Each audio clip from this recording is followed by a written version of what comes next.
atong head sa CDR mo si Sir Dundun Guanto Sir. Dire sa ata sir sa kuan sir kanang murag misulod ang ulan sir ba dayon murag dunay bagyo nga nagpadulong apil batanis bagyo. Mayong adlaw no sa tanan to mga viewers ni sulod ang bagyo no. Apil bata So, sa tropical depression Mindanao magod ang path niya. okay. Pero makusog man o mahinay daghang kay nilipay. Kay at last no, at Ulan. last ni ulan na gyud. Nagampo man tani. Oo, nagampo man tani. Pero kita sa CDR mo doon na tayo pagpangandam ba in kaso For now, no, doon naman tayo pagpangandam. In fact, doon na may mga directives na ikuan sa national sa regional nga Disaster Risk Reduction and Management Council, no? Plus naapagyoy mga advisories from the DILG. So kana ato nang gitanaw. Pero so far, pasalamat ra pud ta nga dili kay nga na ka intense ang kaning mao nga depression. Sa laing bahin, daghan kay magkaigsuonan to nga nalipay gyud no because tiod-tiod ni-intensify si El Nino. Nagsugod ni siya, na-detected ni siya sugod atong March last year, no? Dayon ni saka ni siya ni init ug gayo sugod atong November. Ni peak siya aning bulan sa April, May. Dayon ang projection, no? Mag-discuss sa ta about El Nino ha. Ang projection niya is May, June, July El Nino neutral siya, Enso neutral, no? Unsa man ni siya nga kondisyon? Kanina siya nga kondisyon nga sa simple nga pagka istorya, mo na ni ang kondisyon nga dili na kay siya mo grabe gyud kay init, di pud nga na ka mubugnaw kundi transition period niya sa gikan sa usa ka init kay nga kondisyon paingon sa ting ulan, no? So expected na to nga ating ulan according sa projection sa Pag-asa to pa sa mga bulan sa Agosto, no? Pasalamat na lang ta nga naay depression nga ni sulod because isa man ni or duha ra ka buok after ani na pa i-expect na to nga init, no? So di pa ta kaingon nga tingulan na. Dili pa ni tingulan ha. So paspasan gyud ro kampo ni kay dayon let us maximize the opportunity nga naiulan, no? Pero dili mo ko ingon nga sustained gyud kay sa ako nang ingon kanina neutral conditions pa ni siya, no? Nag-transition pagikan sa init kay nga kintang. Pero ingani magod ang atong taman ra ta sa projection, no? Kanang sa projection unsay binisaya na ang mga scientific nga mga pagkuan ba paglantaw kung unsay posibleng hitabo base sa kwitada o base sa daghang magibasihan ani. Pero just the same ang ato ang gitan-awan ni is kinayahan, no? Mga butang nga wala tay control. So kung mo-intensify mo ni siya or maundang o kalit, naragin is kinayahan o unsay kuan niya. However, naida ko kay nga factor pod nga kalambigitan ng mga tao ano na ngani ato ang kintang, no? Una is kaning ato ang lifestyle, no? Nga grabe kayo nga walay sigilang kadaog, sigilang sunog, so niinit ang kalibutan, no? Nabuslot ato ozone layer. So inigsulod na sa ayat sa adlaw, grabe kayo ang init. Sinatin na to. So dayon tungod kay grabe ang init, so ang evaporation na naglan pod, no? Ang mga unsa ni ang mga tubig na kuan na himong na vaporize ni saka manaw kung puna. Ini kana kan unda ka kag init dakan kag ulan, no?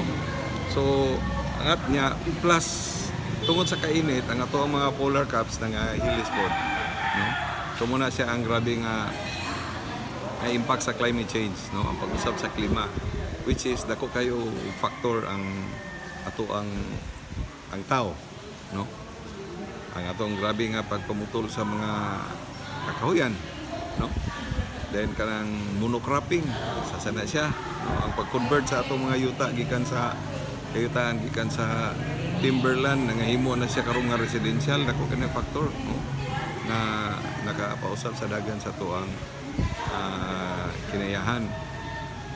Di ko ta moingon nga siguro it's unfair, no? Nga ako na to ang responsibility na gyud tanan, but then kinahanglan butang mo hilo na ang mga tao, kinahanglan butang mo survive, no? That's why ang consequence lang sa atong actions is mo na nga ni resulta ba.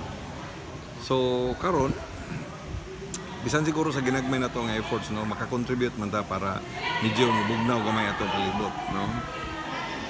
Kana gin-encourage na to nga kung natay chance, no, mananom kahoy, dayon ilesen na to ang paggamit sa plastics, ilesen na to ang pagsunog para dayon kuan kanang usbo na to tong lifestyle, no. Kaya sa atong pagka-consumerist kayo, medyo left and right, tanaw ay mga basura ba, no? Pasalamat nga, grabe ang effort sa Asinso Samis, no? In terms of regulating or controlling the kanang solid waste, no? So, kanipot siya, dili man siya kaning effort, no? Nga isara ang mulihok, kundi lihok ni sa tanan, no? Under the leadership of Mayor Indy Paminal, effectively na mobilize ang mga offices, no, to do their work, to do their jobs. So mo effective naning kamot nga efficient ang koleksyon og kana pong pagpadlong sa mga tao, no. Dayon kita sa kami sa DRR, of course, nag-ayuda mi kanunay, alalay mi kanunay kani sa mga barangays, kani sa information, sa communication. Dayon nahimo pa ming watchdog, no. Sabi na aning mga walay kuan ba, walay patumangga bitaw nga maglabay og basura aning mga sagasa lang, labi na sa mga kanal. Kay mo magini number 1 nga hinungdan nga naay kuan ay pagbaha sa tuang labi na sa tuong mga sentrong bahin sa syudad kanang mga congested canals. So isa na sa mga ibantayan, no. Pero unsa na obserbahan mo sa atong mga trek diri sa syudad, murag wala ka kita basura. Napawa? Kana sad, no, isa sa mga major players sa pagpahiuli sa tuang kinayan o pag-control, no, sa atong dili kayo sustainable nga klase sa lifestyle is ang atong mga barangays, no.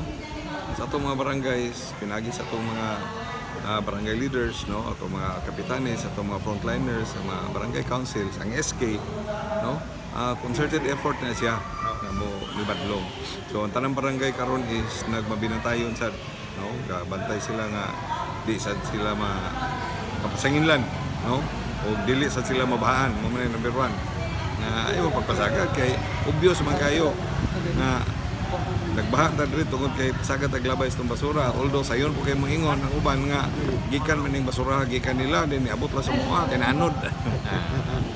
Mo na, no, isig pasagin lanay na, pero just the same ang kuan ang pagka mabinantayon sa mga barangay isa sa mga factors nga medyo na-plaster ta, no.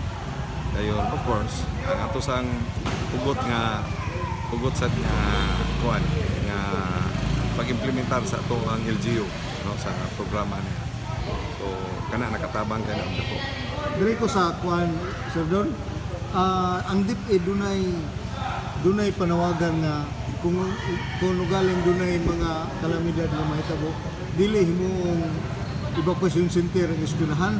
Kita sa Dakbayan, so Samis, doon na ba tayo na-identify ng mga evacuation center? Okay. Sige. Ato sanang i-kuan, ato sanang sa una man god nahimong pinaka-convenient kayo nga bakwitanan, no, ang mga eskwelahan. But then after na luoy kayo si DepEd taon, luoy kay si teacher, luoy kay si mga estudyante nga sila mo sa gubang dito kuan sa eskwelahan.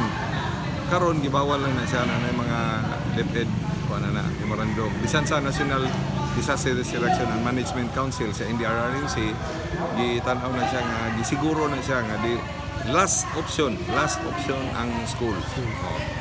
Kay at least to be fair sa ato ang mga teachers nga effort sa dai ba maplastar ang ato ang so sa isgotanan karon nga duna ba, no.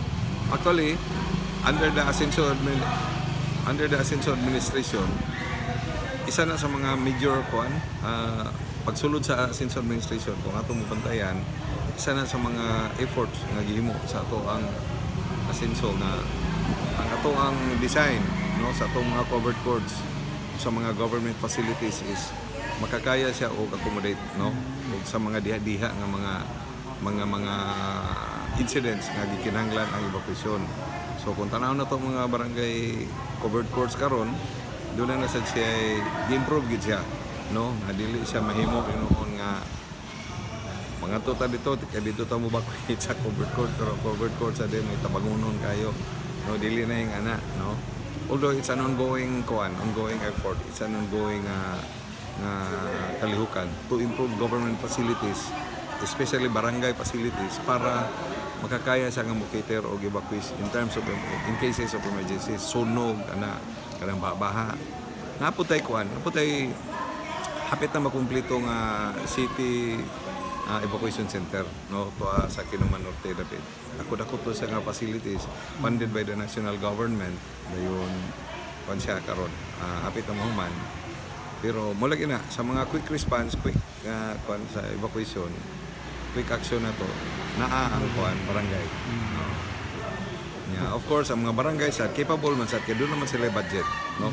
Doon na may Disaster Risk Reduction and Management Fund, LDRRM Fund ang barangay nga mamobilize nila, no?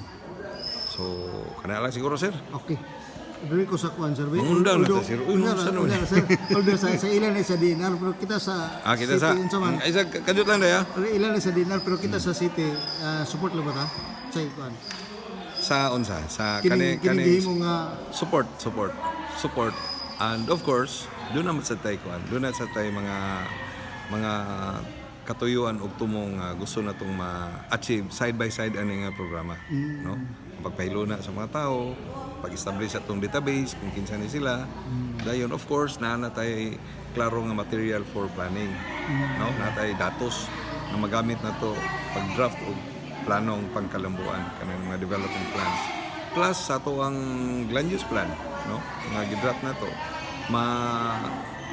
ma-align siya no ma-align siya nga nakakay ngani nga mga kaimtang informal settlers na ang aning no build zone so unsa may dapat mo to so kung natay plano ni aning nga realidad unsa man tani unsa yaong parane so ingana mo ko na data not versus kundi data plus ang mga projections nga maghimo kag plano at least it's a more realistic plan nga ato ang ma-achieve no accomplish so napag yun sir. Kana lang siguro sir. At kuha lang yung imong mensahe sir. sige so ato lang is para sa tanan ng mga viewers ato lang gyawhag no nga ato aning tambay yung ang ato ang effort sa atong gobyerno labi na sa Sense Administration nga makabot na tong usa ka luwas